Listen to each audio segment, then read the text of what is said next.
सन 2012 में सरकार द्वारा पॉक्सो एक्ट लागू किया गया था। इस एक्ट को लागू करने का उद्देश्य था बच्चों को सेक्सुअल ऑफेंसेस, सेक्सुअल हरासमेंट और चाइल्ड पोर्नोग्राफी से बचाना। इस एक्ट के माध्यम से अगर कोई भी व्यक्ति किसी भी चाइल्ड के साथ किसी प्रकार का सेक्सुअल एक्ट करता है तो ऐसे व्यक्ति को सख्त से सख्त सजा दी जाती है। उदाहरण के तौर पर सेक्शन 4 के अनुसार अगर कोई भी व्यक्ति पेनिट्रेटिव सेक्सुअल असॉल्ट कमिट करता है तो ऐसे व्यक्ति को मिनिमम 10 साल से लेकर उम्र कैद मतलब लाइफ इंप्रिजनमेंट की सजा दी जा सकती है।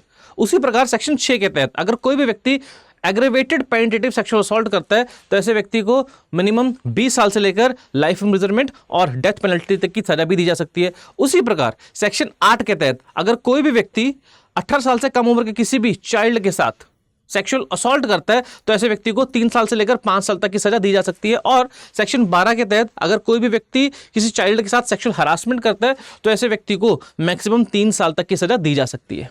पॉक्सो एक्ट को लागू करने के पीछे बहुत ही नोबल इंटेंशन था सरकार का, लेकिन पॉक्सो एक्ट के कुछ नेगेटिव इंपैक्ट्स भी सामने आए हैं। कुछ ऐसे लोग पॉक्सो एक्ट की चपेट में आ गए हैं जिनके बेनिफिट के लिए ही एक्ट बनाया गया था।